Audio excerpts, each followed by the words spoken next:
Major funding for NOVA is provided by this station and other public television stations nationwide. Additional funding was provided by Allied Signal, a technology leader in aerospace.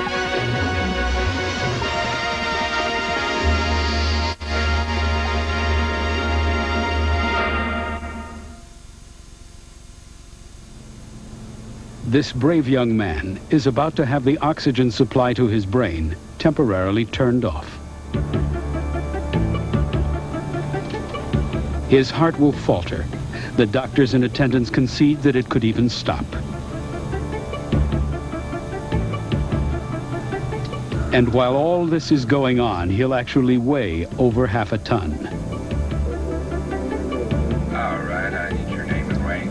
Name, Darren L. Petrie. Rank, Senior Airman. Senior Airman Pete Petrie is a research volunteer at the Aeromedical Center at Brooks Air Force Base in Texas. In this experiment, his body will be subject to 9 times the force of gravity in what must be the world's most grueling roller coaster ride, the centrifuge. Scientists here are seeking answers to questions of grave military concern. Can today's fighter pilots cope with the physical and psychological demands placed upon them in combat? Or have we designed a generation of fighters so technologically advanced that they push the pilot beyond the limits of human physiology? Okay, B-Force, there's a base going turning south here. Roger, I'm going in, take off right. Somehow the biology never got into the picture. They dealt with the technology of conquering the problems of flight. And the engineers who build airplanes today are still basically the same kind of person. They're solving physics problems, engineering problems, power thrust curve problems. They're not dealing with biology. And as a matter of fact, I think this is one of the definers of our current dilemma. We didn't have to up until this point in time. And now the technology has reached a point where it's not just that we're going to lose a pilot because the plane fails or something, but we're going to lose pilots because they can't operate the systems that are being presented to them. Nowadays, when a fighter pilot climbs into the cockpit of a high-performance jet, he's charged with the awesome responsibility of operating some of the most complex machinery ever devised at speeds that would outstrip a rifle bullet.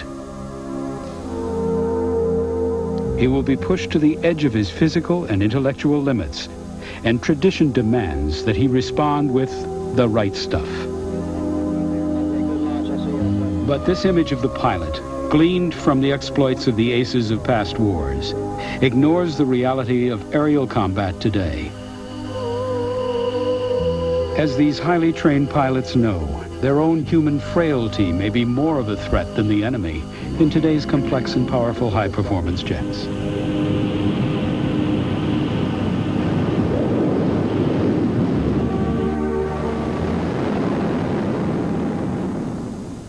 We believe that the pilot's workplace is perhaps the most demanding office in the world. Not only must the pilot attend to all the information that's presented on a myriad of controls and displays, he has to do this while being shot at, pulling G's, worrying about getting killed, or missing something that may be flying in from the ground or from another air threat. Also, he has to be concerned about where his friends are located, because he certainly doesn't want to shoot down one of the friendlies. So we feel that perhaps combining all of these things, that the fighter pilot's role is perhaps the most demanding one of any job in the world. I see him loud and clear. The speeds have increased, but the problem is that it doesn't have anything to do with the actual speed. It's the relative closure and how quick things happen. In World War II, possibly, we could still see a formation of fighters 20 miles away, and traveling at 300 or 400 knots, we had a good bit of time to think about that. Now 20 miles away is only 30 seconds before I have to start doing something really important. In the past, when I saw an adversary, I immediately started thinking ahead, not how I can kill him now, but how I can maneuver through space, conserve my energy, and wind up in a position to employ the weapons. I don't have time for that anymore. I simply say, there he is. I look around quickly to see if I'm safe, pull the airplane toward him, employ the ordnance instantly, and get out of there. So, see him, kill him, and leave quickly.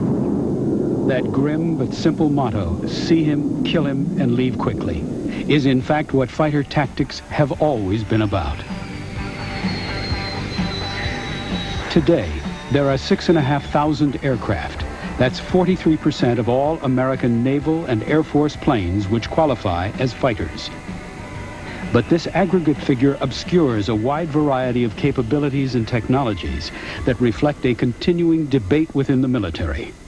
Should we invest in high-tech or low-tech warplanes? Do we buy a few highly capable but extremely expensive multi-role aircraft, or lots of cheaper single-purpose planes? And, of course, that debate is fueled by intelligence estimates which indicate that the Soviet fighter force may outnumber ours by at least 2 to 1. Currently, the fighters in the U.S. Armed Services straddle the divide.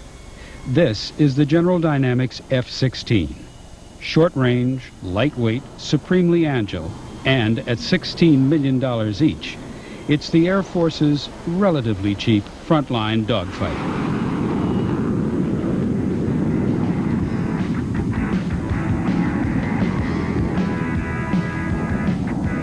The Navy's FA-18 is a bit bigger, considerably more expensive, and has a lot more roles to fulfill. But it's still essentially a hit-and-run fighter in the lightweight end of the spectrum. At the other end of the spectrum is a different sort of creature altogether. The F-14 is the staggeringly capable two-seat interceptor fighter for the Navy. Dubbed the first of the super fighters, the mammoth F-14 literally bristles with sophisticated and expensive radar and electronic warfare equipment.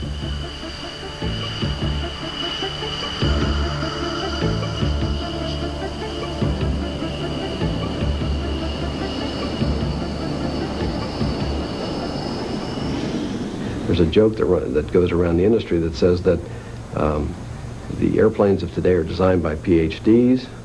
They're built by guys with master's degrees. They're flown by people with bachelor's degrees, and they're maintained by people with high school educations. And that's part of the problem, is that they're just too sophisticated. The Navy justifies the whopping $43 million price tag for each plane by claiming that the F-14 can strike up to 6 targets at once over ranges in excess of 100 miles using its $1 million-a-shot Phoenix missiles. Sadly, that claim has yet to be proven, and the maintenance and reliability record of this super high-tech aircraft has yet to meet the targets set by the Navy 15 years ago.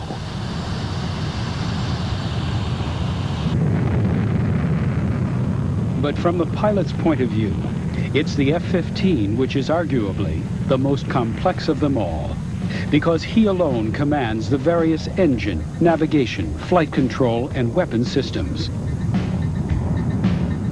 His missions in this remarkable aircraft will range from intercepting long-range intruders, like this Soviet bomber known to NATO forces as the Bear, to tangling with adversaries in what's called the furball of a conventional dogfight. For many observers, the $39 million F-15 epitomizes technology's ability to combat by its quality the quantity of the Soviet threat. For other, less convinced commentators, it's a classic example of an almost religious belief in a technology that is in danger of overwhelming today's fighter pilot.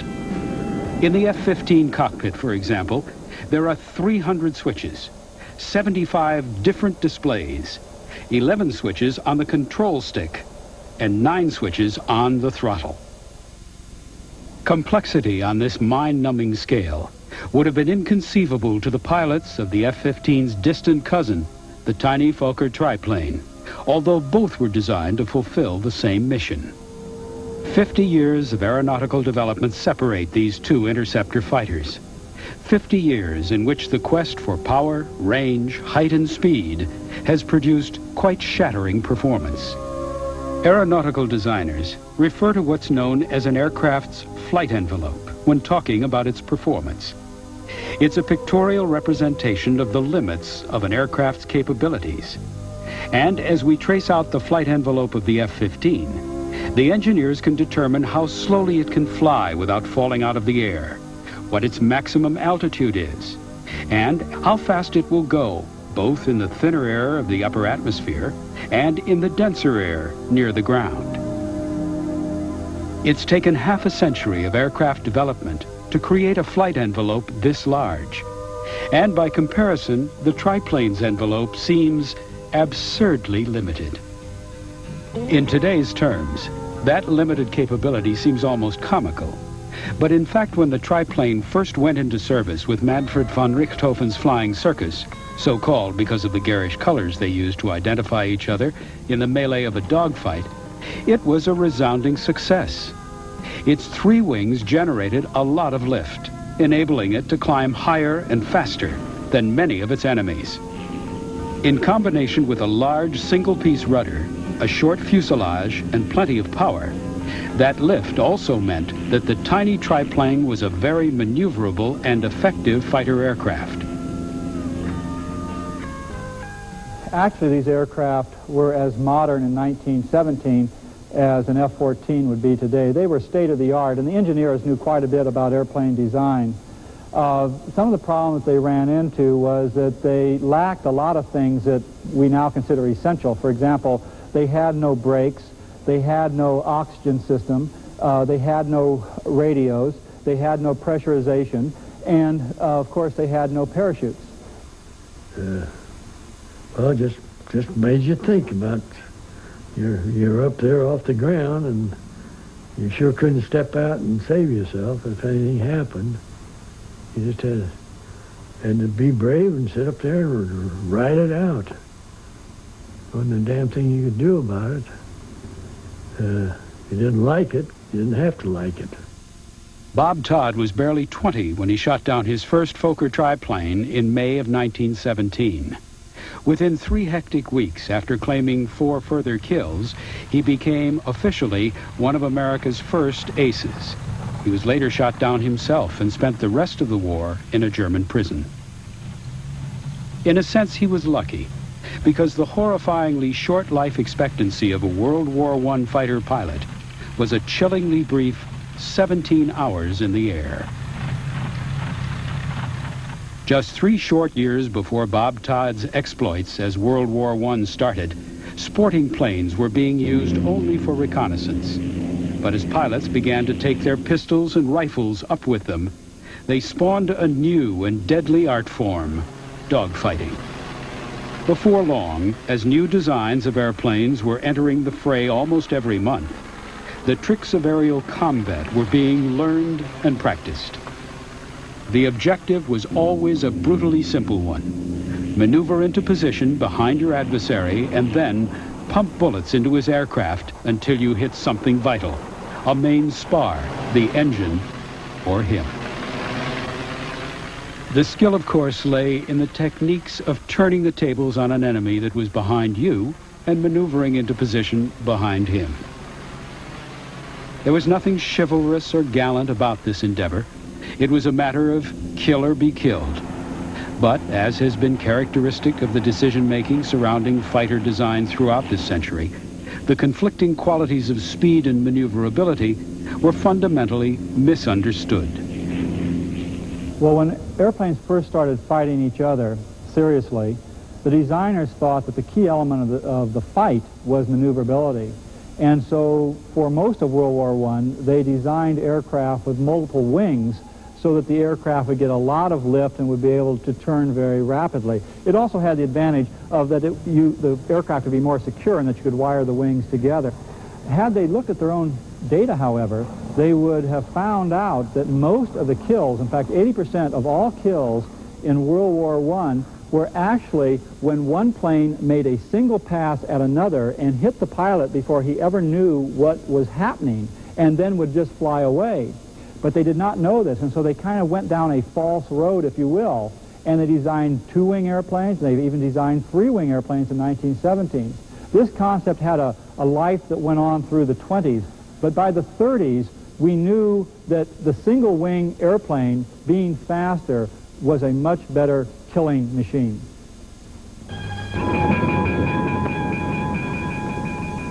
When Adolf Hitler lit the fuse of World War II in September '39, Britain had only 12 squadrons, a scant 187 of the now legendary Spitfires.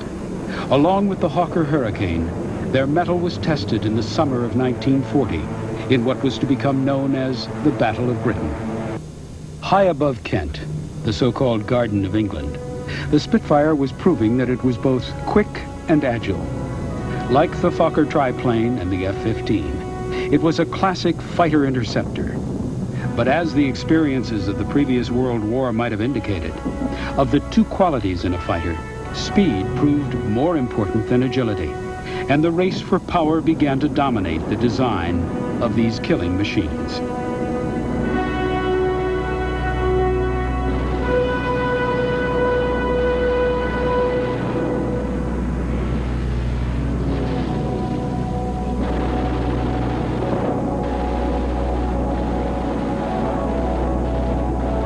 But even as the propeller-driven fighters were carving their gruesome niche in history, the technology that was to supersede them was being secretly developed.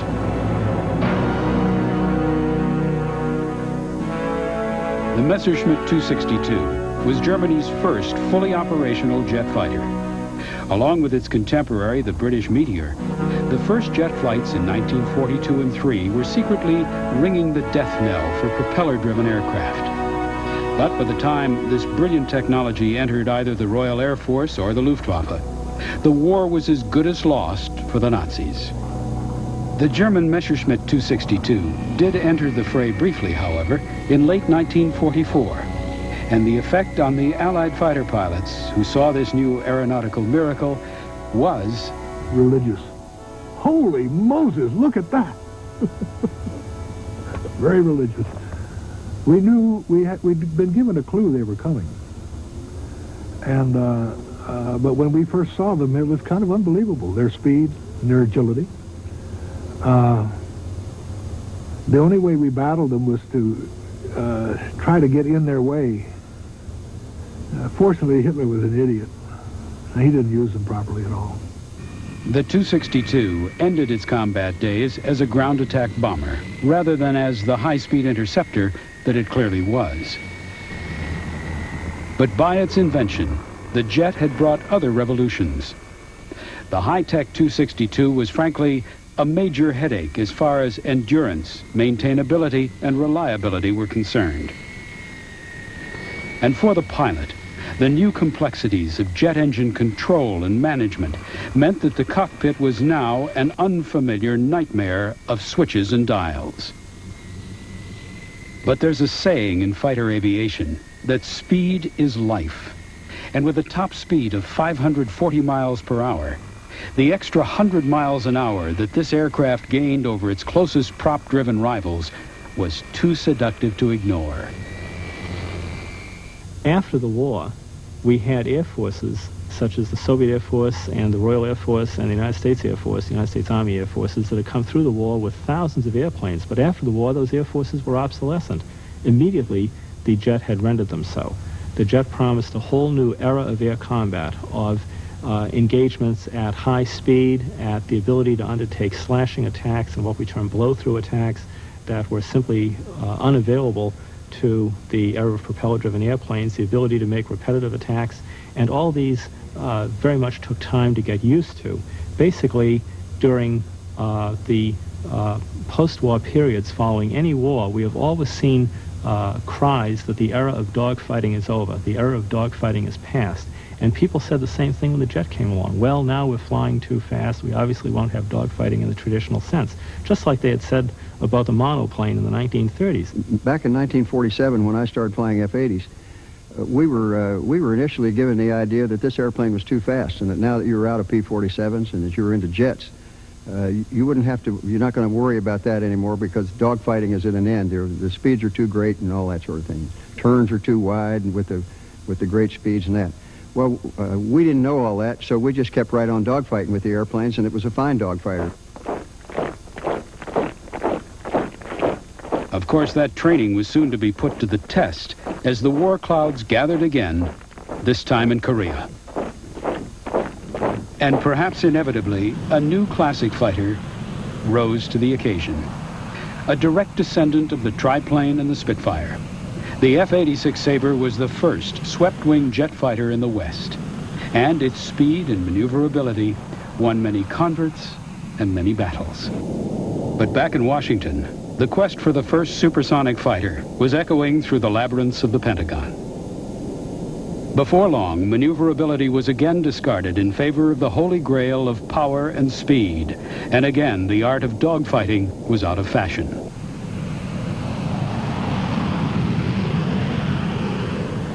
In 1953, the McDonnell Aircraft Company initiated a program which offered a twin-engine supersonic multi-role aircraft. And when in 1956 the F-4 Phantom was finally accepted, the strategists and tacticians were so convinced that conventional air-to-air combat was now a thing of the past that they even left a gun out of the design, believing that missiles would satisfy the requirements of any future air war.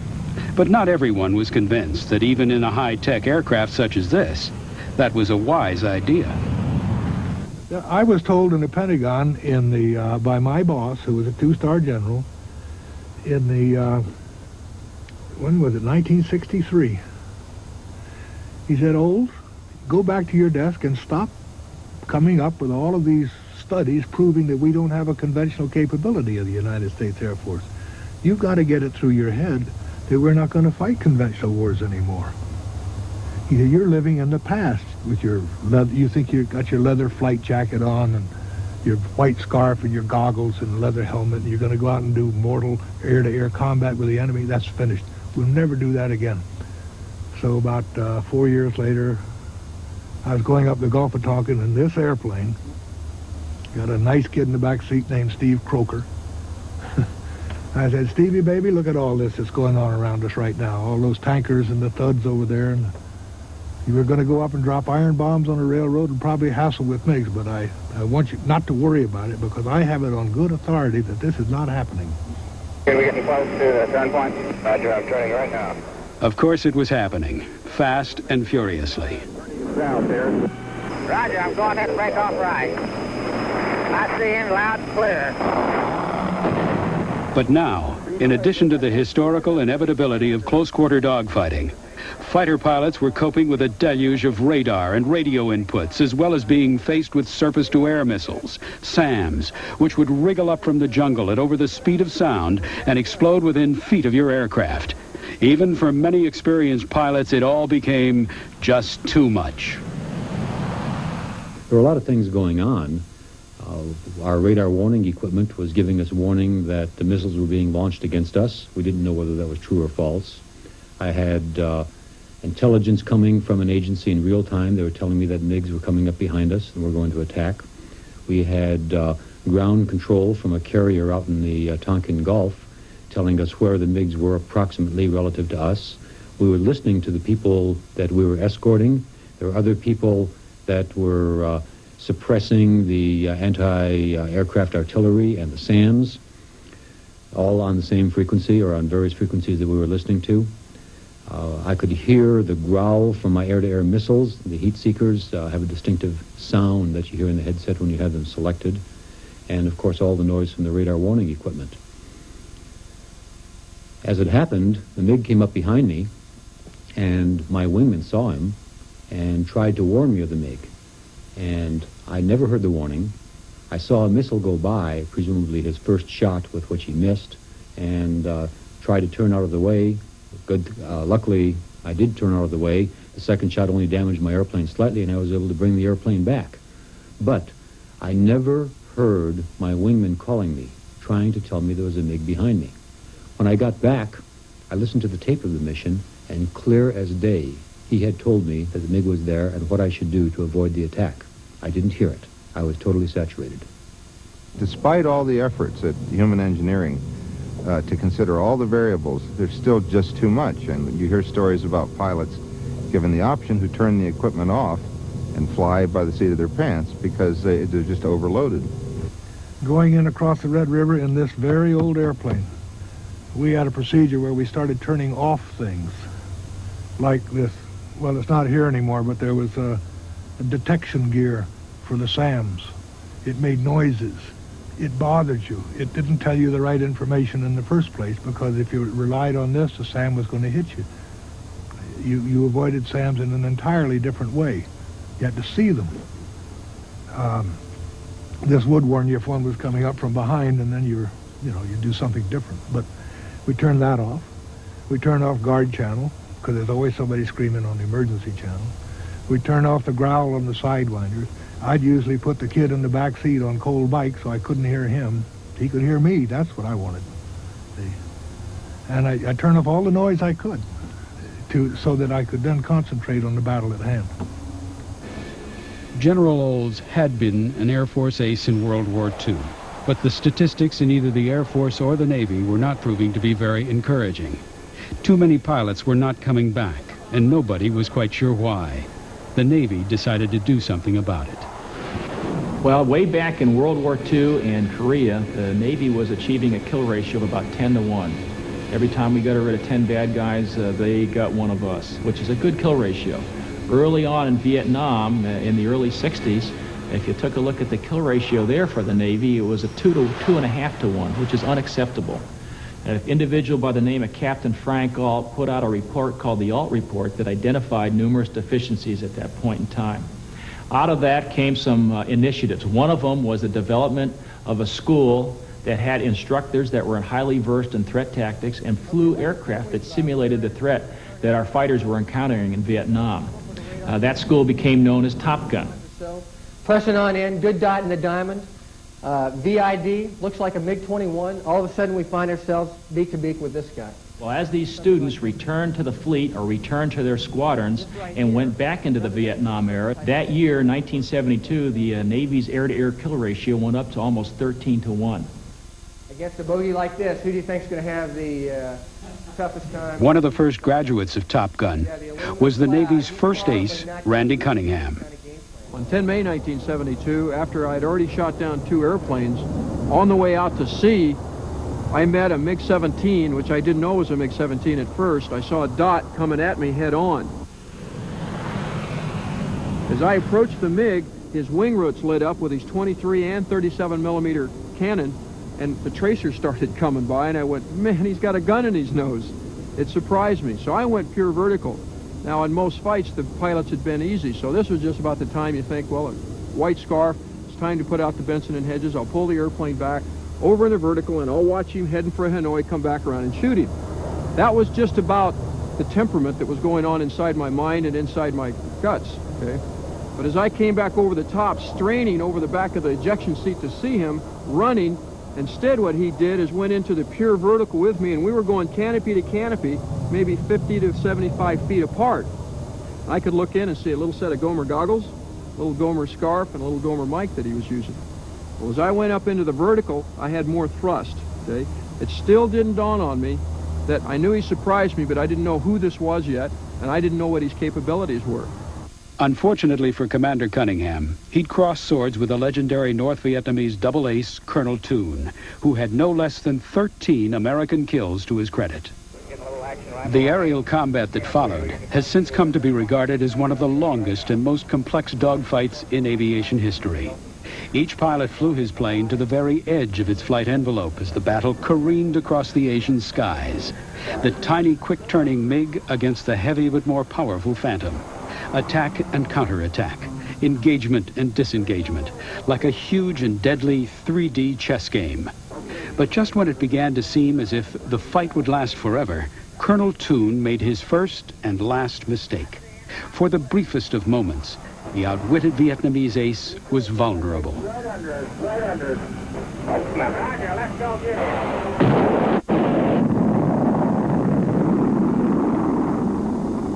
Every emotion you've ever felt in your life, love, hate, fear, pain, anger, magnify it 1,000 times.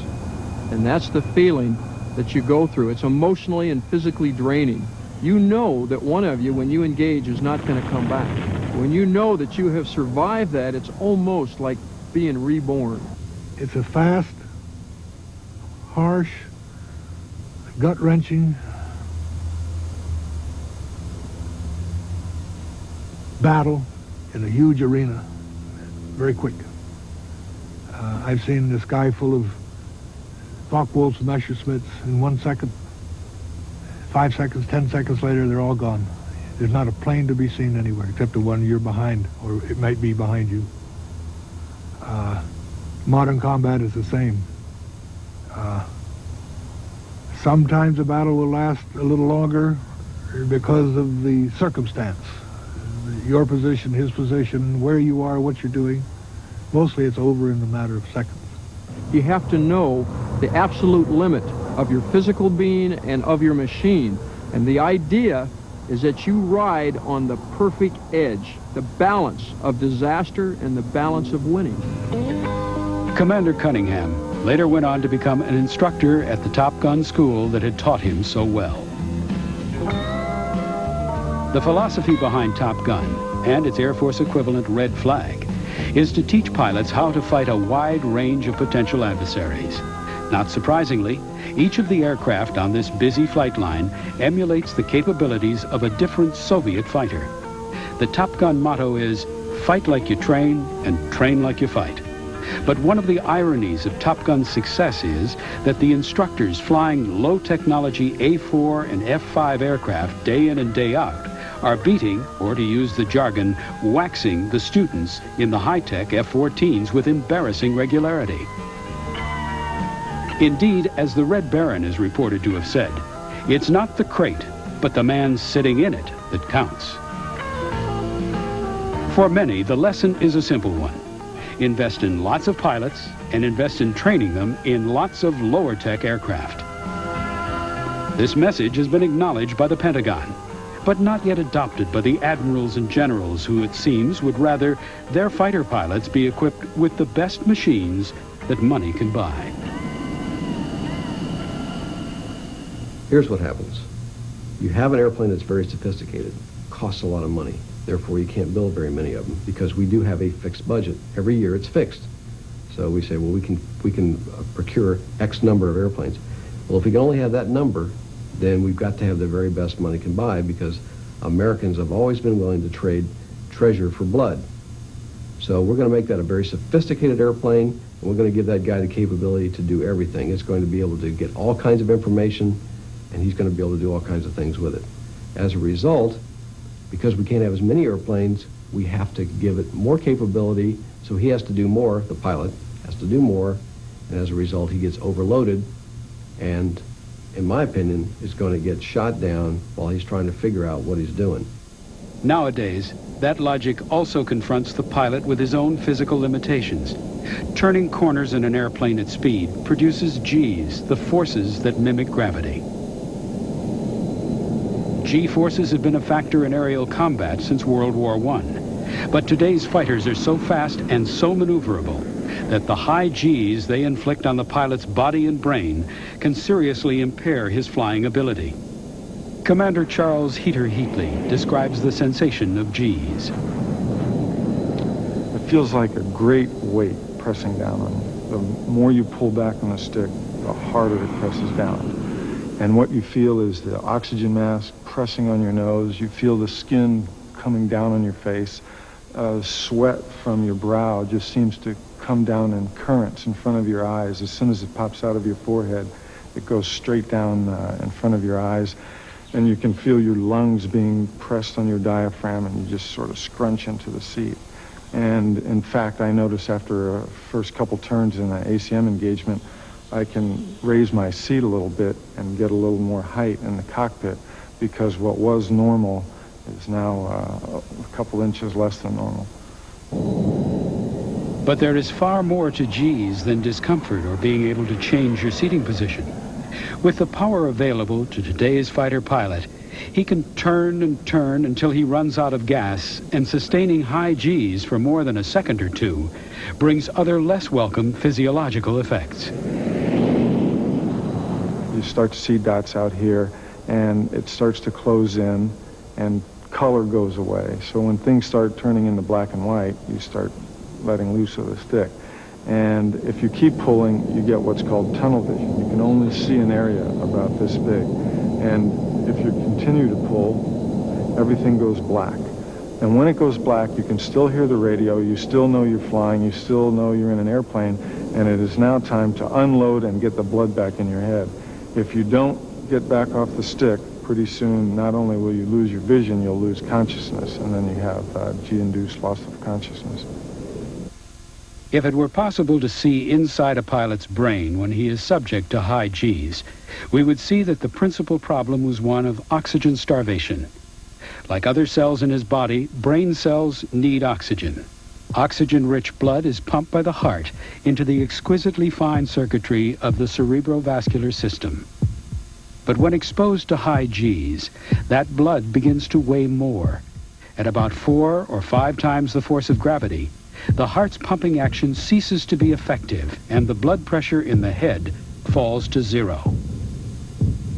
This denies the brain cells the oxygen that's vital to their continued activity. And within 3 seconds, they stop functioning and the pilot lapses into unconsciousness. The big problem is that most people, especially in single-seat fighters, don't know they've had the event. They just feel a little bit dizzy or whatever. Nowadays, the F-16, which is behind me, and the F-15 and others have videotapes, and it records the whole flight out there. So now, because the information is better, even though you're in a single-seat fighter, we can play the videos back and say, holy cow, I was asleep during this period of time. For the video you're about to see, holy cow would be an understatement. Were it not for the fact that this recording, specially cleared for NOVA, was acquired during a training mission in a 2-seater aircraft, the following sequence, the aircraft it was recorded in, and the pilot flying the plane, would not be around today. In this first frame of the recording, we see the New Mexico desert from a height of 24,000 feet, shown on the right vertical scale. The speed is displayed on the left vertical and shows 420 knots. The G rating is displayed as a figure at the top of the left-hand scale. For the moment, while the plane is in a gentle left-hand turn, it reads 1.2 G. The air combat instructor, sitting in the back seat, identifies an intruding aircraft at right 130. The pilot commences a fast, hard pull further to the left. It's a 7G pull, and it hurts.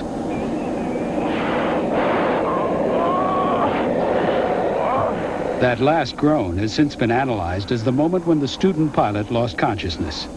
But the instructor in the back seat doesn't know that yet. All he sees is the desert floor rushing towards him. He decides to call the pilot's attention to the fact.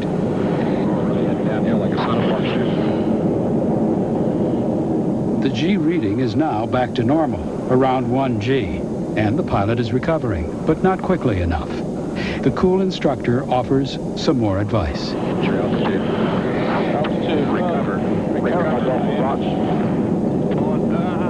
The plane is now doing nearly 500 knots straight down towards the sun-baked rocks below. Realizing at last what's happened, the instructor pulls the aircraft out of its lethal dive and finds time to give vent to his feelings. Damn it!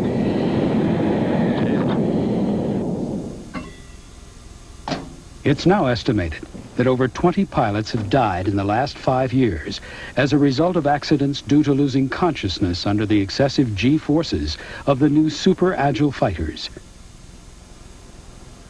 Here at Brooks Air Force Base, a comprehensive research program is being conducted in the centrifuge to establish the exact nature of the way the body responds to Gs and the full extent of the pilot's incapacitation.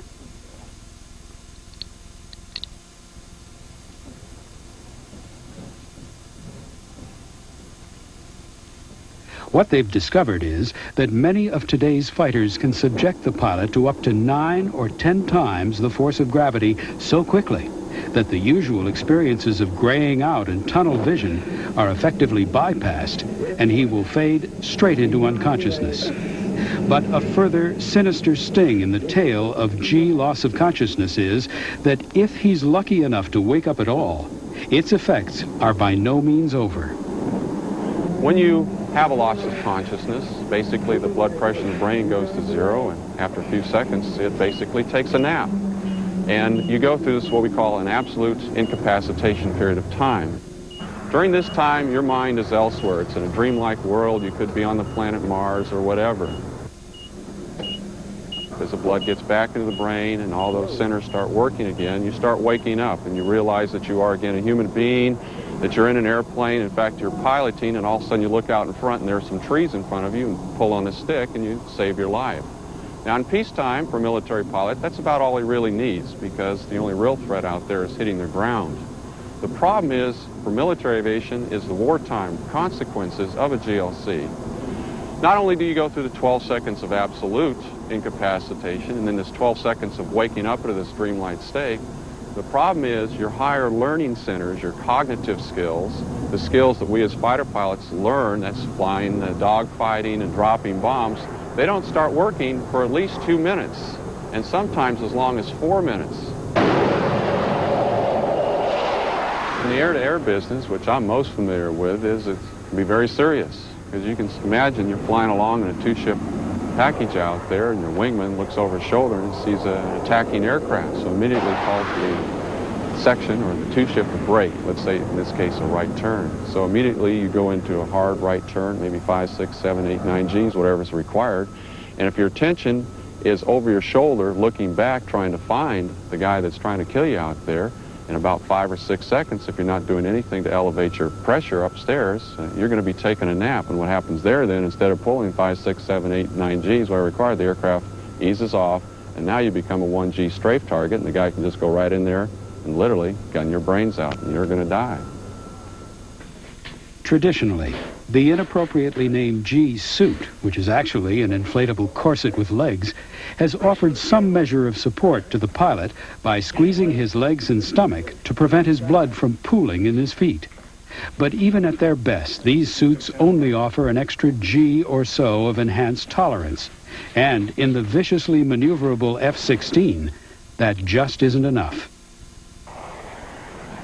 In the face of this awesome power, and for the first time ever in fighter aviation, pilots assigned to F-16 squadrons are now required to be G-rated in the centrifuge and are taught what is known as the energy straining maneuver.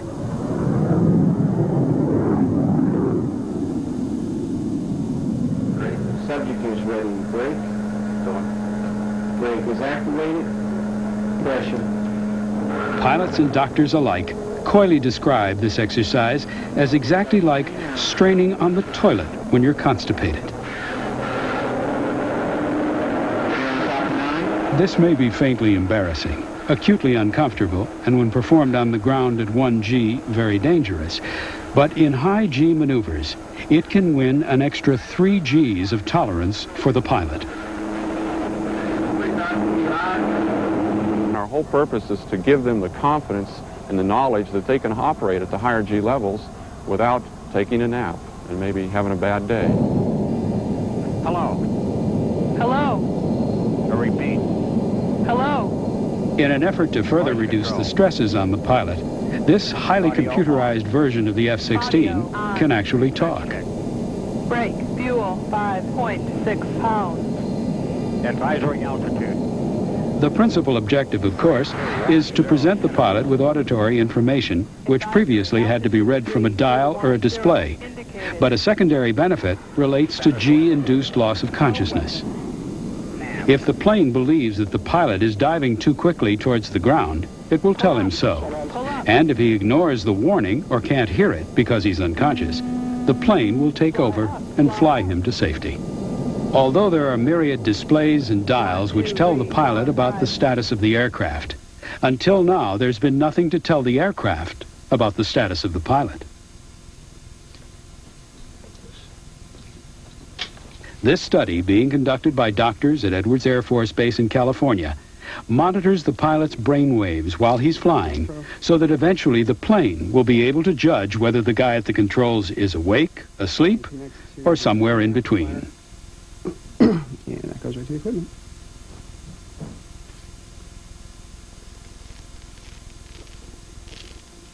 The key to the system is a dynamic analysis of the different types of brain waves associated with different types of activities. Captain Escherman, would you please gently grit your teeth for me? That's fine. Now relax your jaw. All right, now could you please close your eyes for us? It's these longer, more regular alpha rhythms associated with a state of relaxed vigilance which are of particular interest to the doctors running the study.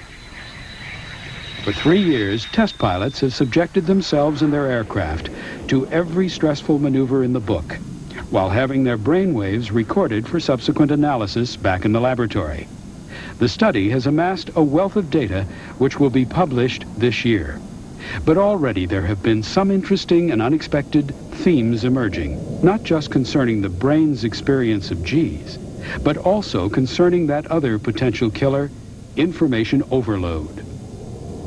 It turns out that fighter pilots are predominantly artists, because flying planes is a function of the right side of the brain.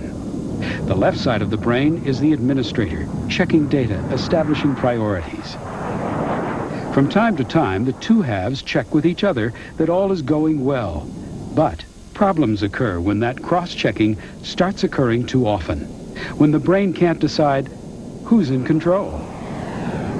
Combined with the physical effects of G's, this psychological overload amounts to a serious problem for today's pilots, a problem some scientists have called the biology barrier. Perhaps even more profound in some ways than the sound barrier. We could come up with technology to resolve that problem and go far beyond it. But now we have to redesign the operator. And the decision is, do we maintain a biological operator or a silicon-based operator? Or perhaps even both. Here at Wright-Patterson Air Force Base, engineers are working on developing smart systems that will relieve the pilot of the routine chores of flying. New cockpit layouts will present him with pre-digested information that is designed to assist him in developing what's known as situational awareness. The displays enable him to keep track of how his aircraft is performing, and should a problem occur, the aircraft will tell him about it. Caution, fuel. Fix it.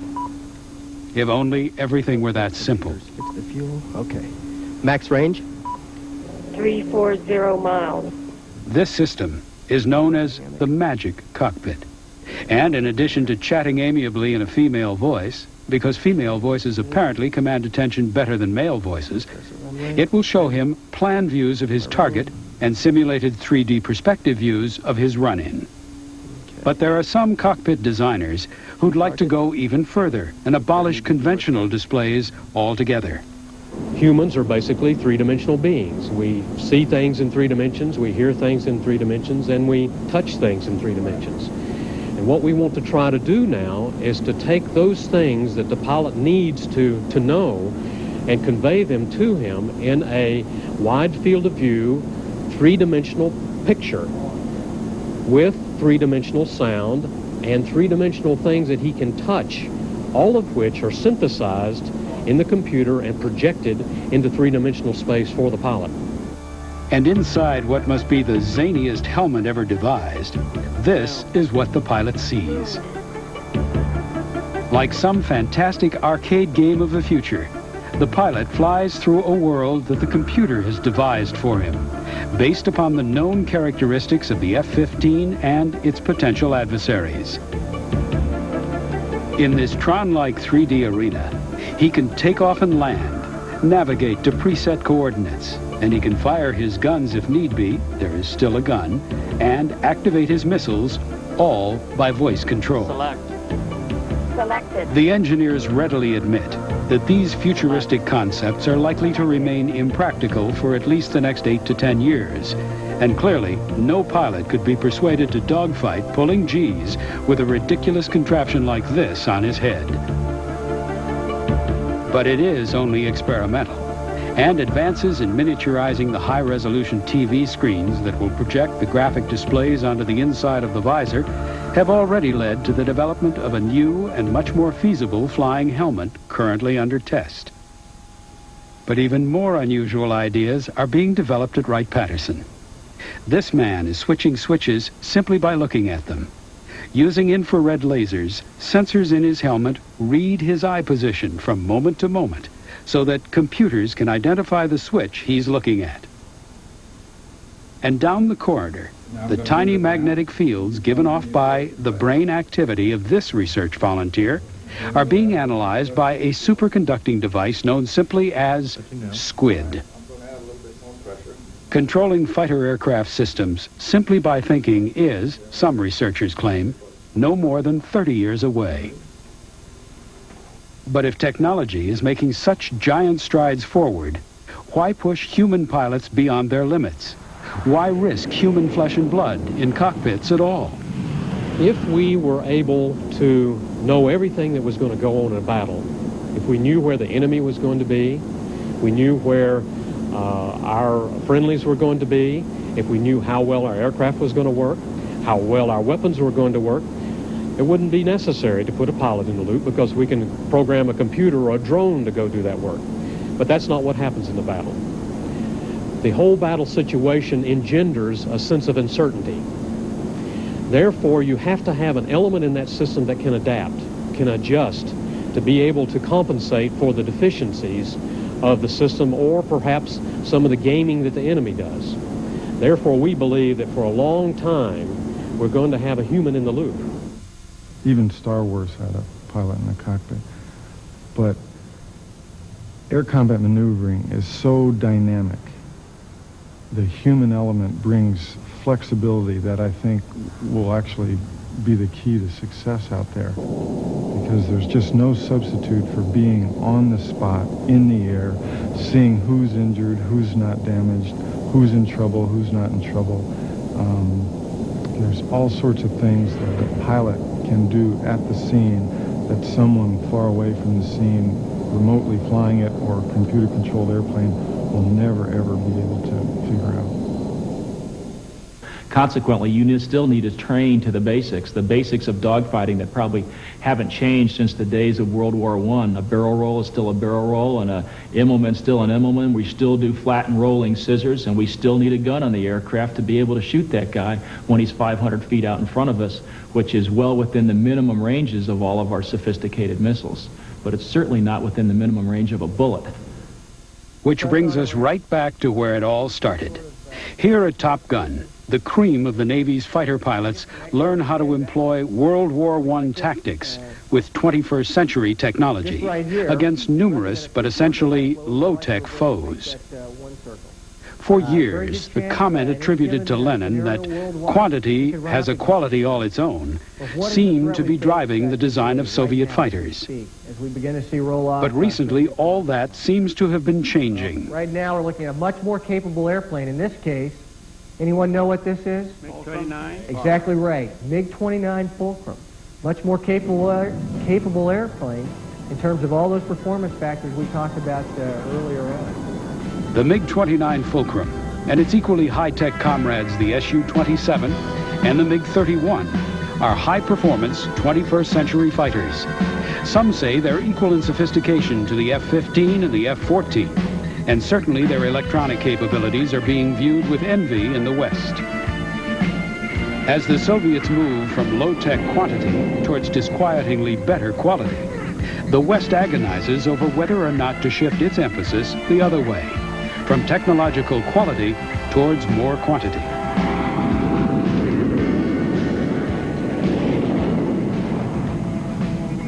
So where does all this leave the pilot, the guy at the sharp end? What he seems to need is reliable and appropriate machines, not necessarily the most expensive ones, that will enable him to get on with the job we're asking him to do. While there are many opinions about how to equip the squadrons of tomorrow, one thing is clear. We can no longer continue to ignore the intrinsic limits of human physiology and psychology. Technology has brought these highly educated, highly trained pilots face to face with what has been referred to in this program as the biology barrier. If pilots are to remain in the cockpit at all in the future, technology will have to find a way to overcome that barrier as well.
George, I'm just going to flash a light in your eyes. I want to see... What I saw when I went in the page